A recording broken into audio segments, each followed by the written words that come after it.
Bienvenue chez le compteur. Aujourd'hui on va faire un tour sur le subreddit Nuclear Revenge. L'histoire d'aujourd'hui est postée par NMWNM. Cette histoire commence il y a 31 ans, mais la partie vengeance est une pure sérendipité, un hasard, qui a commencé il y a 2 ans. Je vais raccourcir la plupart des parties, parce que c'est une histoire de dingue. J'ai beaucoup appris au cours de cette aventure, et la raison de ce post est en partie de le partager avec d'autres. Le début. En 1990, alors que je venais de sortir du collège et que ma sœur était encore en primaire, mon père a rencontré sa 3e femme, dans la seule station-service de notre ville. Ils ont rapidement emménagé ensemble, et mon père nous a abandonnés dans notre appartement en sous-sol pour vivre sur un bateau-cabane afin de vivre avec elle. Il se présentait toutes les 2 semaines et me donnait 40$ pour les courses. Finalement, quelqu'un a réalisé la situation et a appelé ma mère. Nous sommes allés vivre avec elle, ce qui était, croyez-le ou non, pire. Mon père et sa mégère se sont mariés en 1991. Peu de temps après, elle m'a appelé pour me dire que la tumeur au cerveau de mon père était revenue. Ce n'était pas le cas. Et qu'il ne pouvait pas supporter le stress de notre présence. Les seules personnes dont il pouvait supporter la présence étaient elle et son fils, Shorty, qui avait mon âge. Lorsque j'ai appelé mon père pour lui demander si c'était vrai, il m'a répondu que ce n'était pas le cas et qu'il n'arrivait pas à croire qu'elle ait pu dire ça pour commencer.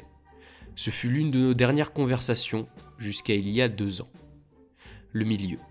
Il n'y a pas grand-chose dans cette partie. J'ai travaillé jusqu'à l'université, vivant de temps en temps dans ma voiture. Mon père et moi n'avions plus de contact, mais j'ai appris par la famille qu'il avait acheté une maison et fait suivre à son fils des cours de formation professionnelle.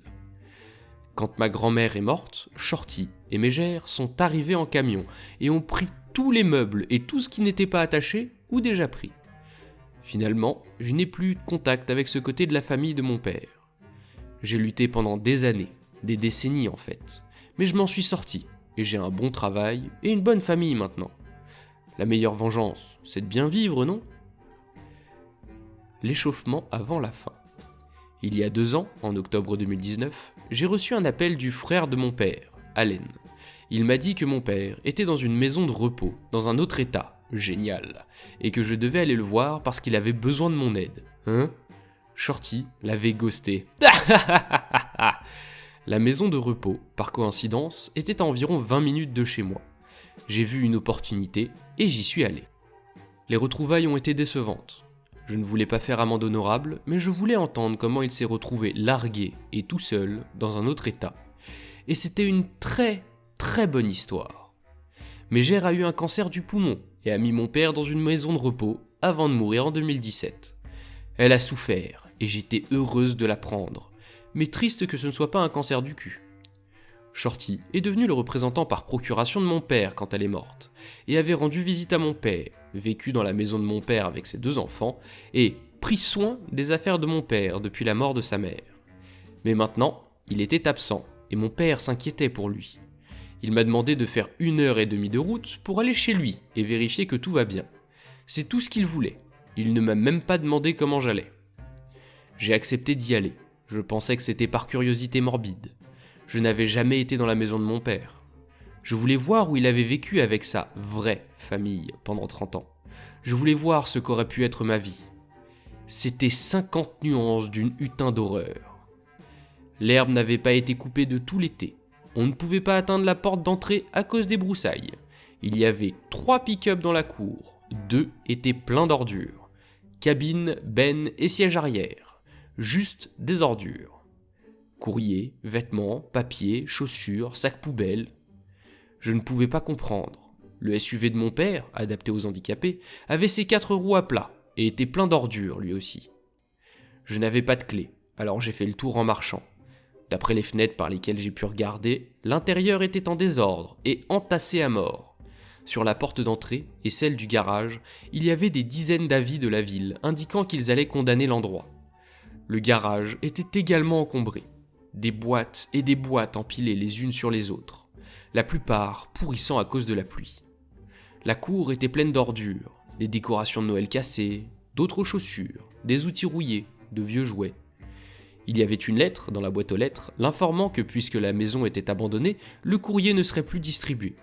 Cette nuit-là, j'ai cherché sur Google comment obtenir une procuration et à quoi ça servait. Je suis revenu le lendemain, et j'ai montré à mon père, alité, les photos sur mon téléphone. Il a juré de « botter le cul de Shorty », puis m'a demandé de l'aider davantage. Je lui ai dit que je le ferais, mais qu'il devait me signer une procuration. Tout ça durable, financière et médicale. S'il ne le faisait pas, il pourrait se débrouiller tout seul.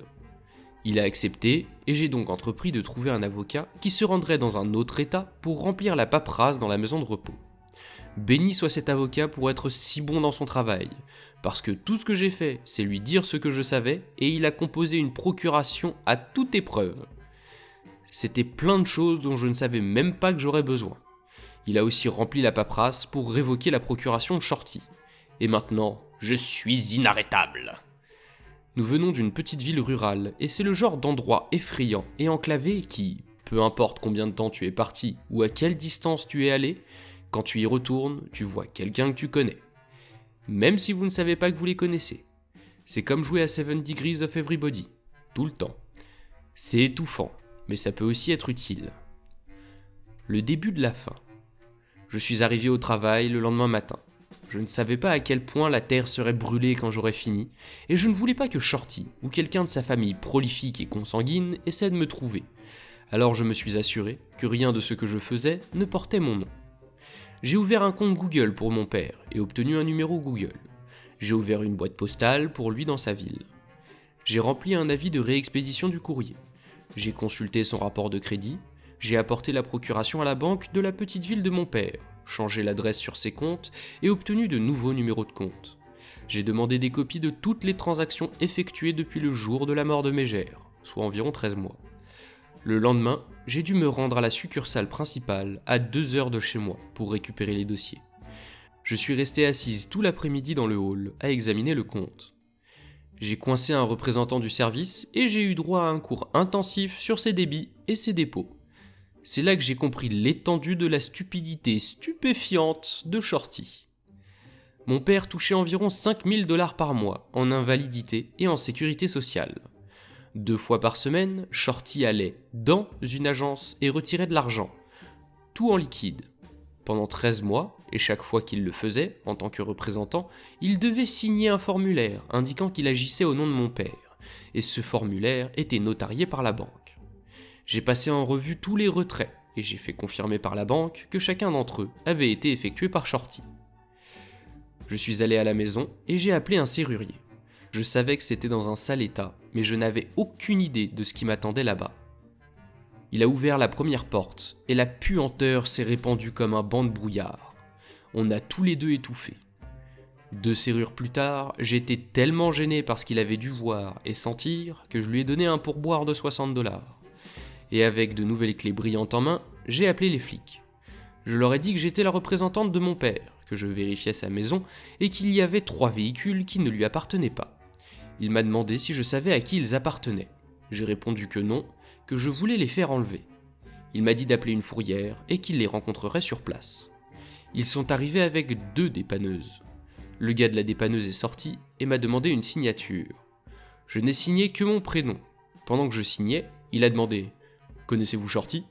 Fonctionnant à la haine pure à ce point, je me suis surprise moi-même. « Vous le connaissez ?» j'ai demandé. Il a dit que oui et que c'est un honnard. J'ai répondu « Il pourrait l'être. Et tu peux me rendre un service ? Si tu le vois, dis-lui que Hopi vient pour lui. » Sa bravade s'est évaporée. Il sait reconnaître une folle furieuse quand il en voit une. Ils ont remorqué les pick-up. Quand tout le monde est parti, j'ai ouvert la porte du garage pour jeter un coup d'œil. Le soleil se couchait et il faisait sombre dans la maison. J'ai entendu quelque chose de faible, et après quelques secondes, j'ai réalisé que c'était les cafards et les rats qui faisaient leur truc de cafards et de rats. Je pouvais sentir l'odeur dans mes cheveux. Je me suis assise sur les marches du garage et j'ai regardé le soleil se coucher. J'étais folle. J'étais tellement en colère que 72 heures ont suffi pour dissoudre 3 décennies. Et j'étais là, à puer, à écouter les rats et à nettoyer la herde des autres. J'ai pris du temps loin de ma famille. Et pourquoi ? J'ai eu une réalisation. Je pouvais soit tirer ma révérence maintenant, soit redoubler d'efforts. Et le truc, c'est que je suis tenace, jusqu'au point où ça en devient un défaut. Je devais l'être pour survivre, et c'était un os que je ne voulais pas lâcher. L'idée que la vie de Shorty soit bouleversée, Que sa seule source de revenus, probablement, disparaisse littéralement du jour au lendemain, et que mon père doive entendre de ma bouche qu'il est fauché et seul me donnait le tournis. Je voulais désespérément qu'ils perdent tous les deux ce qui leur restait. Alors j'ai décidé que j'allais tripler la mise. Cette nuit-là, j'ai cherché sur Google les ordonnances restrictives. Et c'était étonnamment facile d'en obtenir une. Je suis allé au tribunal de ma ville natale, au bureau du greffier, et je lui ai dit que j'avais besoin d'une ordonnance restrictive. J'ai rempli le formulaire à une petite table branlante pendant que j'étais là. Je n'étais pas préparé à voir un juge ce jour-là. Mais elle a pris le formulaire et a dit « Ok, je vais voir si le juge est encore là. » Ça m'a fait un peu peur. Elle m'a emmené dans son cabinet, et pendant que j'attendais, j'ai regardé autour de moi, et j'ai vu qu'il y avait des certificats d'appréciation accrochés de divers groupes d'anciens combattants. J'ai essuyé mes paumes, et j'ai pensé « c'est du tout cuit ». Il m'a posé des questions sur le passage de mon père dans les Marines, et sur le logo du bureau du département de la Défense sur mon pull. Il a lu mon formulaire et a accordé l'ordre temporaire. Je devais revenir pour l'ordonnance permanente, où Shorty pourrait s'y opposer.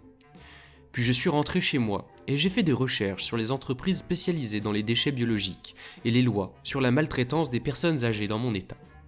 J'ai engagé une société de nettoyage de déchets biologiques pour enlever toute la herde de la maison pour $7 000.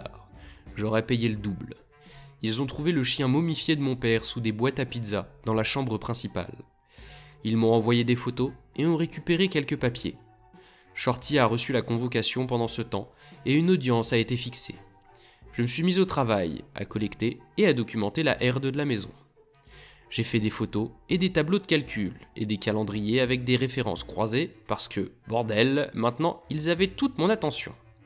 Pendant mon temps libre, je suis allé à la maison de repos et j'ai donné à mon père des copies 8x10 des photos de son chien mort, sous tous les angles.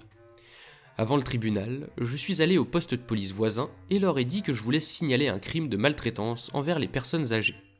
Un inspecteur en col blanc est venu et m'a dit que c'était une affaire domestique et puisque Shorty était représentant, tout ce qu'il avait fait était légal. Et c'est ce jour-là que j'ai eu l'occasion d'enseigner à un inspecteur de petite ville les responsabilités financières d'un représentant. Merci Google. Je lui ai remis une copie de la loi avec les sections applicables surlignées. Je lui ai remis un épais dossier contenant des relevés bancaires, des photos de la maison abandonnée et du chien mort, une copie du rapport de crédit de mon père qui montrait qu'il avait des dizaines de milliers de dollars de dettes, et une feuille de calcul listant chaque retrait d'argent avec un total des montants volés. Le grand total était d'un peu plus de $130 000 en espèces, sans compter la valeur perdue de la maison et les cartes de crédit qu'il a ouvertes et utilisées. Je lui ai dit qu'il pouvait garder ce dossier, puisque ce n'était pas le seul que j'avais. Puis je lui ai dit que j'attendrais un numéro de dossier, et je me suis assise. Il est revenu environ 30 minutes plus tard, s'est excusé et a dit que j'avais une affaire et m'a donné un numéro de dossier. Puis je me suis dirigé vers le palais de justice. La fin. Il y avait d'autres personnes là-bas, et j'ai dû attendre mon tour. Et pendant que j'attendais, ce stupide honnard a traîné tout seul son cul tout mou et manifestement, littéralement et non métaphoriquement, sale, dans la salle d'audience. Ses chaussures n'étaient pas attachées, et ça m'a fait glousser. Puis ce fut notre tour, et nous nous sommes levés. Le même juge m'a posé quelques questions. Il lui a posé quelques questions, et m'a demandé si j'avais des preuves. J'en avais un dossier très épais. Le juge m'a demandé si j'étais allé à la police. Eh bien, oui monsieur, je l'ai fait. Vous avez un numéro de dossier ? Du coup, l'ordonnance restrictive a été accordée, de façon permanente et à vie. Mais pas avant que le juge n'interrompe la procédure et ne dise à Shorty qu'il avait besoin d'un avocat. Quelqu'un m'a dit que le tribunal aurait une copie du DD 214 de mon père, papier de décharge. Alors, pendant que j'étais là, j'en ai obtenu une copie. Parce que, pourquoi pas. J'ai également utilisé ma procuration pour retirer mes GR de l'acte de propriété de la maison. De cette façon, si mon père mourait et que la maison était homologuée, Shorty n'aurait pas de droit immédiat. J'ai également obtenu des copies de l'acte de naissance de mon père et de l'acte de décès de mes GR. Techniquement, les beaux enfants ne peuvent pas demander cette information. Mais l'employée qui m'a servi a reconnu le nom de mon père et m'a dit qu'elle avait perdu sa virginité avec mon oncle Allen dans les années 60 et qu'elle était allée aux funérailles de mes grands-parents. J'ai donc obtenu tous les formulaires que je voulais. Mégère a laissé à mon père $50 000 d'assurance vie. il en restait environ 35 000, puisque Shorty dépensait l'argent de mon père et non celui de sa mère. J'ai donc ouvert un nouveau compte et transféré chaque centime sur ce compte, puis j'ai mis en place des transferts récurrents pour les dépôts mensuels. À tout moment, il n'y avait pas plus de 100 $ sur ce compte. J'ai aussi trouvé un retapeur de maisons, les gars qui achètent des maisons pour les retaper et les revendent à profit, qui m'a payé assez pour rembourser son hypothèque. C'est ça le problème avec l'homologation. Il n'y a pas de quoi se battre s'il n'y a rien. Et j'ai fait en sorte qu'il n'y ait rien. Mon père est mort en pensant qu'il possédait encore une maison. En parlant de ça, c'est à ce moment que j'ai trouvé les polices d'assurance vie de mon père. Elles étaient à jour et Mégère était le bénéficiaire. Ma procuration ne me permettait pas de changer les bénéficiaires, mais il me permettait de les assigner. Et puisque Mégère était morte, il n'y avait techniquement aucun bénéficiaire. C'est là que les certificats de décès ont été utiles. J'ai assigné ma sœur et moi comme bénéficiaires. Irrévocable aussi, ce qui signifie que le seul moyen de changer cela est que mon père et moi et ma sœur soyons d'accord. J'ai laissé mon père dans l'ignorance de tout ça. La seule chose qu'il savait vraiment était l'ordonnance restrictive et son chien mort. J'ai découvert qu'il avait acheté la tombe à côté de Mégère et qu'il voulait être enterré à côté d'elle. Ça n'allait jamais arriver. J'ai fait des recherches sur les cimetières nationaux et j'ai découvert qu'il pouvait être enterré dans l'un d'entre eux puisqu'il était un vétéran handicapé de l'ère du Vietnam. Donc, je me suis arrangé pour ça à la place. Toutes les cerises sur le gâteau. Mon père est mort en juin de cette année et j'étais là. Il est enterré dans un cimetière national très éloigné où personne n'ira jamais le voir. La seule notice nécrologique que j'ai publiée était sur le site web du funérarium, et ce, uniquement à des fins d'assurance. Je l'ai écrite aussi vaguement que possible. Il n'y a pas eu de service funéraire, son urne est violette, la couleur qu'il détestait le plus. En août, j'ai reçu un appel du bureau du procureur de ma ville natale. La dame, à l'autre bout du fil, est mariée à mon cousin Germain, parce que bien sûr, elle l'est. C'est comme ça que ça marche là-bas. Shorty a été arrêté juste après minuit, le 1er juillet. Il est toujours en prison et avait été mis en accusation pour maltraitance de personnes âgées. Il risque 10 ans dans une prison de sécurité maximale où la savonnette risque de lui échapper souvent. Elle m'a dit qu'il ne fallait pas s'attendre à ce que le procès ait lieu de sitôt, car cela peut prendre jusqu'à 3 ans. Je lui ai dit que c'était génial, puisque l'incertitude le hantera, je l'espère. Et après tout ça, il a encore la prison devant lui. Il a perdu ses enfants, il a perdu son père, je dépense l'argent du cancer de sa mère, il a perdu sa maison et ses pick-up, il n'a aucun crédit et ne pourra jamais obtenir un emploi décent et ne pourra pas, j'espère pour longtemps, trouver un endroit décent pour vivre. Et je dors comme un foutu bébé. Eh ben dis donc, copie, ça c'est de la vengeance. J'ai pas envie de me retrouver sur ton chemin. En tout cas, content que toi t'aies une bonne vie de ton côté, et bonne continuation. N'hésitez pas à laisser ce que vous avez pensé de l'histoire dans les commentaires, pensez à laisser un like pour soutenir la chaîne, à vous abonner et à activer la cloche pour pas rater les prochaines. C'était le Conteur, on se retrouve bientôt pour de nouvelles histoires.